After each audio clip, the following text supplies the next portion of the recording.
All right, 23M492, People versus Aaron Santana. Code word Miracle Baby of Boston. Judge, just for the record, I would like to note, he does need an out of custody application. But Attorney Alex Brock, representing Mr. Santana upstairs and wanted to let the court know if there's anything they need him to say on the record, he will happily come down and let the court know. I'll hereby represent myself. All right, Mr. Santana, you don't want to apply for the public defender? No, ma'am. I'll be representing myself. All right. Mr. Santana, are you sure you don't want a lawyer to represent you here? You've had a lawyer in all your other cases and they can give you legal advice and help you with things. Would you like, you had the public defender in the past, you've qualified for court-appointed counsel. Do you want to go and apply? No, ma'am. Okay, what do you want to do with your case then? I motion to dismiss under double jeopardy. This case was dismissed under the competency law previously. I may, Your Honor. I don't believe the case was dismissed. I think there were just no further proceedings happening up here, and the complaint was held in abeyance, and the DA could dismiss it if it wanted to, but it did not. Objection. They waited to file an appointment for a hearing, which is a violation of the fair and speedy trial. The complaint is still pending. We have some other matters set, so I think I'm going to set this over for a competency advisement. Mr. Santana, you're absolutely positive you don't want to get an attorney? Under the competency law, I've been cleared for competency twice. I'm not allowed to be deemed incompetent again. I hereby demand a court-martial. This is an active I'm an active enlisted Marine. This is a military operation to investigate conspiracy to operate a city-state within the territory of the United States. All right, we're gonna have to set a competency advisement hearing. I hereby we're demand a court-martial. We're going to give If you do not another comply, court this date. is high treason. You are marked for death. All right, Mr. Santana, we're going to give you another court date. I'm going to advise you regarding competency. Yes, ma'am. However, I have, as an active enlisted member of the U.S. Armed Forces, under the UCMJ, I am demanding a court-martial. If you do not comply, you are a traitor under the UCMJ, and you are potentially marked for death. Go ahead. February 9th at 11:30. February 9th at 11:30, you need to be back here in court. Yes, ma'am. February 9th at 11:30. Yeah, if you want to write that down, you can. And if you have a change of heart and want to get an attorney, you need to go to the public defender's office and fill out the application. I have a constitutional right to represent myself. If you're competent to do so, yes. I've All been right, deemed thank competent on you. 2 occasions. Hey guys, welcome to today's video. We've got 2 cases to go over, both with court dates coming up next week.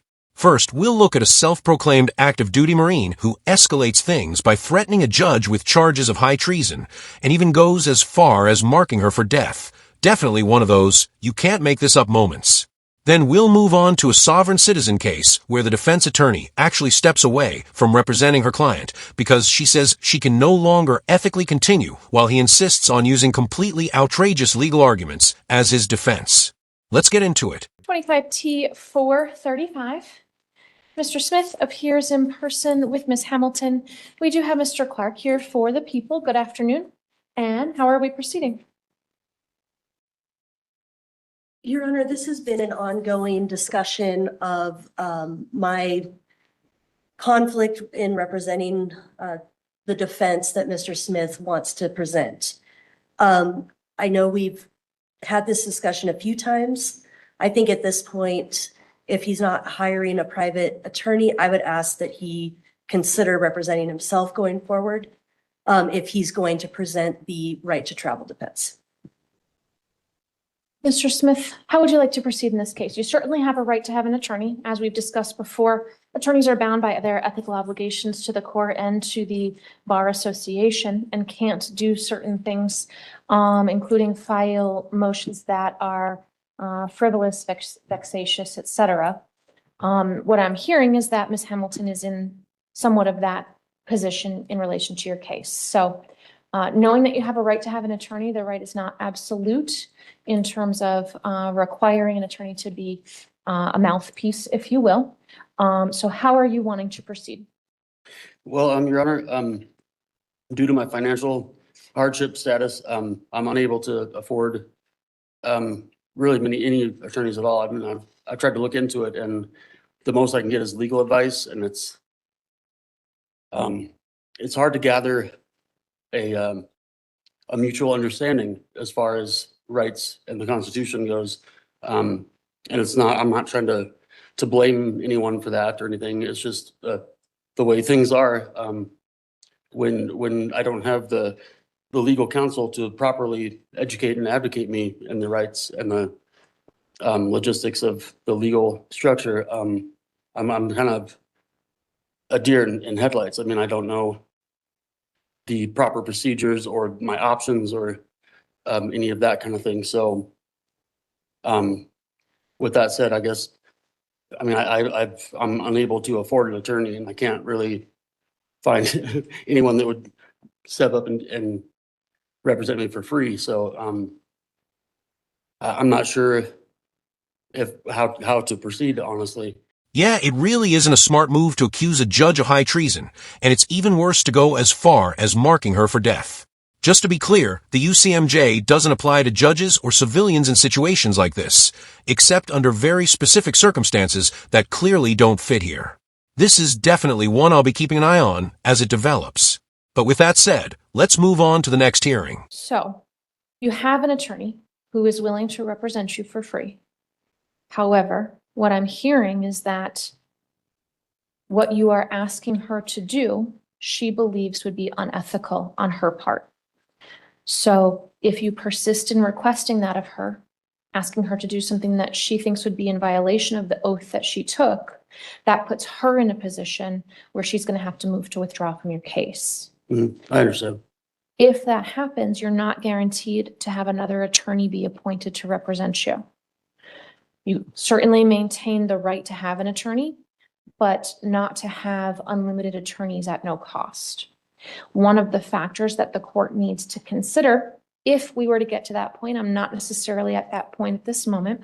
If we were to get to that point, one of the factors that a court needs to consider in determining whether appointing alternative defense counsel is appropriate is the degree to which the defendant's actions or inactions caused the conflict.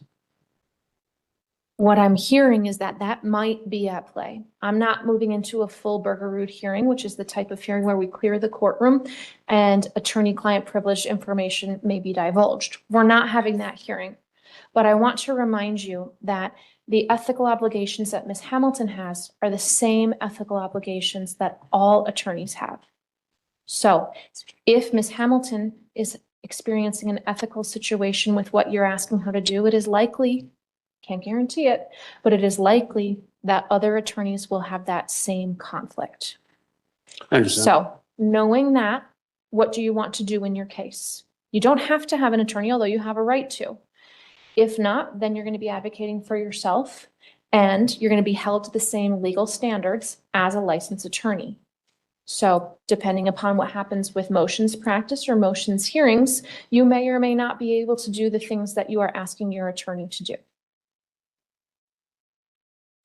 Okay. Honestly, Your Honor, I'm not trying to pressure her into any unethical type of situation at all. I understand the situation and I respect her standings on it. So I'm not trying to push that as an issue. I'm trying to simply just exercise my rights. And as far as my understanding, it's there's a conflict there or some type of misunderstanding that I'm not sure how else to clear up if I don't have the legal counsel to properly advise me and advocate me. Well, that alone should probably be your first clue that it's best to stick with your attorney and let her do her job. And if she's telling you that a right to travel argument isn't going to work, then it might be worth actually listening to her instead of doubling down on the idea that laws somehow don't apply to you. Well, it sounds like Ms. Hamilton has advised you within the context and the confines of her ethical obligations. I'm not trying to get into attorney-client protected information. But what I'm hearing is that she has informed you of what she can and cannot do. Mhm. You don't have to like it. If you don't want Ms. Hamilton to be your attorney any longer, you can make the request to relieve her of her services. You don't have to do that, but if you and her can't resolve the conflict that you may have, then that's a problem, obviously, because this is probably the second or third time that we've had this similar conversation and the case is being unduly delayed. So again, I'm asking you, what do you want to do in this case? I'm, to my understanding, it's pretty much down to representing myself is what I'm getting. So I think that's my only option. I'm, like I said, I'm kind of uneducated in this legal process, so I'm kind of going off of assumption, really. So what I'm hearing is that you want to relieve Ms. Hamilton of her services and you want to represent yourself. Is that accurate? To a degree, yes. I mean, if her situation causes her to not be able to ethically provide the legal representation, then I don't think there would be any other option but for one of us to relieve ourselves of being here. So I'll need I would like to ask the courts for a little more time just to educate myself and try to get a little better understanding of what my actual rights are and how I can be protected by those. So before we talk about a continuance, I want to clarify that you are seeking to relieve Ms. Hamilton of her services. Is that accurate? I feel like I have no other option because she can't provide the legal representation. I mean, respectfully, I'm not trying to pressure her, like I said. And you understand that in this case, you have 4 different counts. The most serious of those in terms of potential penalties is the failure to display proof of insurance. If you were to be convicted of that, you could receive up to a year in jail, a fine of up to $1,000 or both. Do you understand that? I do. Do you also understand that criminal law is a complicated area and attorneys trained in this field are and can be of assistance in assisting individuals to navigate that? You currently have an attorney, but there is, what I'm hearing is a conflict. You understand that? To an extent, yes. Yes, Your Honor. What do you mean to an extent? I haven't been provided the reasoning why. I mean, I understand the technical and ethical standpoints on it, but to explain it to me to where I understand it, I haven't been provided that. So I'm not sure what you mean. What do you not understand? as far as like why the exercising the freedom to travel would be such a issue, I guess. I mean, as far as I understand, it's part of the Constitution that we're all equally protected under. Well, she's properly advising you and still advocating for you within the bounds of the law. The issue is you simply didn't like what she had to say because you're convinced that some random internet expert claiming you have an unlimited right to travel somehow knows more than an attorney who actually went to law school and practices in court every day. At some point, it might be worth looking at the actual win-loss record of sovereign citizen arguments in court before deciding to abandon legal advice that's meant to protect you. So right now, there's not a motion pending before the court, so I can't give you an advisory opinion.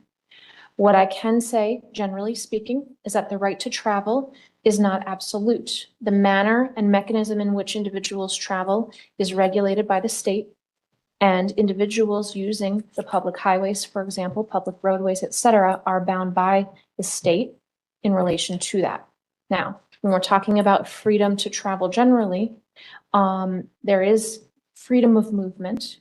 However, again, the manner in which that occurs, the mechanism by which that occurs, a motor vehicle, for example, public highways, those are all constitutionally able to be regulated.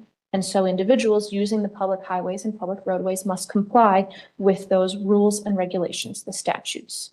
So if an attorney is telling you that they can't file a motion that relates to something along those grounds, I don't know if that answers your question without giving you an advisory opinion. I cannot give you an advance opinion.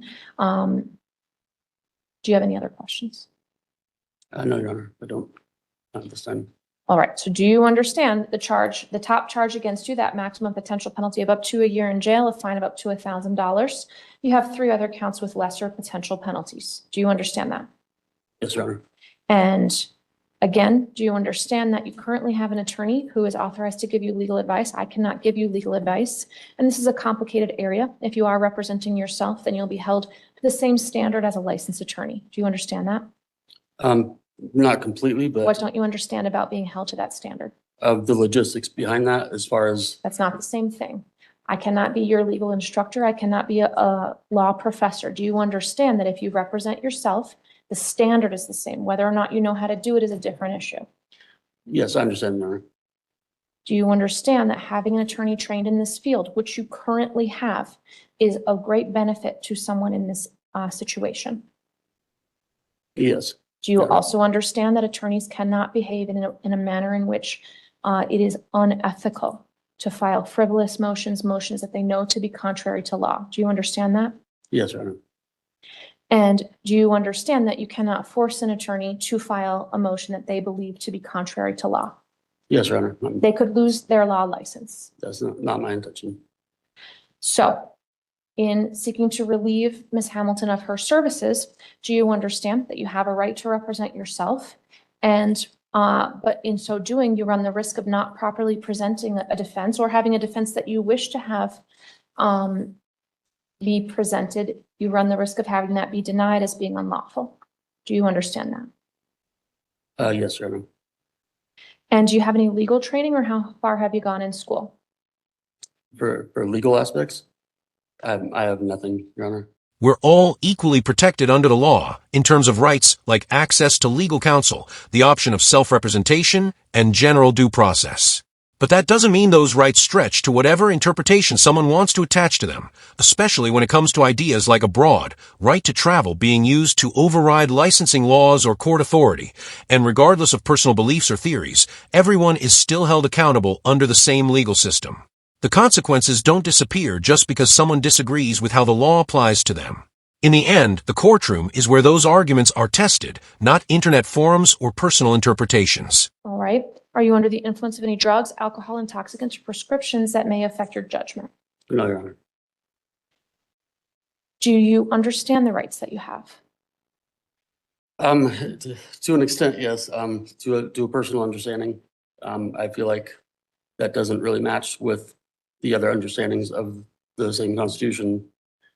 So I wish to educate myself in any way I'm feasibly and financially able to. So when we're talking about the waiver of the right to counsel, do you understand you currently have an attorney, but what I'm hearing is you wish to relieve her of her services because she cannot present ethically the defense that you wish to present? Correct. All right. And is that what you want to do? Yes, Your Honor. Is anybody forcing you to do that? No, Your Honor. Is it your own voluntary choice? To a degree, yes. Well, it either is or is not. Well, I do feel slightly pressured into it as far as there's no option there. So that's really the only option, is to relieve her of her public defense duties. I want to make sure that you understand that you maintain the right to have an attorney despite this conversation. If you either can locate an attorney who can represent you at a cost that you can afford, or you hire an attorney, or you find a pro bono attorney who can ethically represent you. You keep that right, but just not with Ms. Hamilton Yes, or Your the Honor. public defender's office. Do you understand that? Yes, Your Honor. And so is doing this your own voluntary choice? Yes, Your Honor. I find a knowing, voluntary, and intelligent waiver of the right to counsel. Again, noting that if you have an attorney who enters on the case, you're not prohibited from doing that. But they have to obviously be willing to do that. I will relieve Ms. Hamilton of her representation. I want to make sure that you understand a couple of other things. First of all, should we proceed to a motions hearing or to trial, then you have a right to present any defense or evidence that you wish, provided that it is lawful. If you're seeking to file a motion, I'm hearing allusions to filing motions to dismiss for certain allegations of violations of constitutional rights. You need to file a written motion to put the people on notice of what they need to defend against or have a motions hearing about. So if you're intending to do that, you need to file that in writing and we will schedule a hearing. Any questions about that? No, Your Honor. Ultimately, depending upon how things proceed, if we go to trial, for example, you have a right to subpoena witnesses. You would also have a right to cross-examine any witnesses who appear against you. You can present evidence. You would have the opportunity to cross-examine any witnesses and compel the appearance at a trial of any witnesses that you may wish to be here by way of a subpoena. If you want to have subpoenas issued, you need to bring the name and address of that person to the court clerk's office. They'll issue the subpoena to you. You need to make arrangements for that person to be served. This we're talking about is for a trial or if you need their testimony in a motions hearing. Any questions about that? No, Your Honor. All right. You also have a right to have discovery in your case. Your attorney should have discovery already, so you can make contact with Ms. Hamilton to receive your discovery, or in lieu of doing that, you can go up to the second floor to the district attorney's office and make a request to the DA's office to receive your discovery. Do you have any questions about that? No, Your Honor.